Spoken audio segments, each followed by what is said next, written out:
علی اکبر کے بغیر تصور نہیں تھا حسین و علی اکبر کے بغیر۔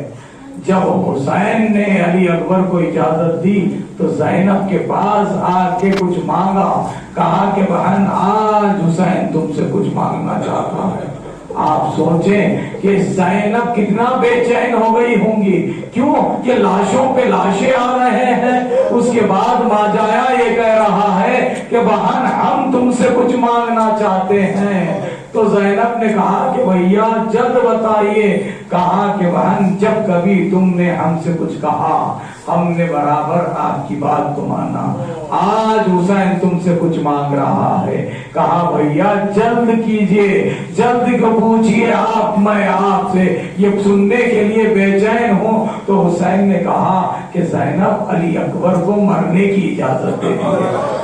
اللہ، کس دل سے زینب نے علی اکبر کو میدان کی اجازت دی، مگر خیال تھا کہ میں نے تو اسے پالا ہے، باپ ہے حسین اور لیلا ماں ہے، صبر کر لیا۔ جب علی اکبر میدان میں گئے، جنگ کی، اس کے بعد نیزہ لگا، برچی کا پھل سینے میں پیوست ہوا، علی اکبر گرتے ہوئے آواز دی کہ بابا میرا سلام آخر لیجئے۔ حسین ٹھوکریں کھاتے ہوئے لاشیں علی اکبر کو پہنچے، مگر دیکھا کہ ایک بی بی لاشیں علی اکبر کو سنبھالی ہوئی۔ حسین اپنا غم بھول گئے، کیا تھا یہ عالم، زینب علی اکبر کو سنبھالے ہوئے تھی، ردا سفید تھی، مگر جب لاشیں علی اکبر سے اٹھی تو ردا سرخ ہو گئی۔ یہ خون کیسا ہے؟ علی اکبر کے سینے سے جو خون بہ رہا تھا، زینب کی ردا سرخ ہو گئی۔ ان منزلوں سے زینب گزرتی رہی۔ اب یہ ہے چہلم علی اکبر۔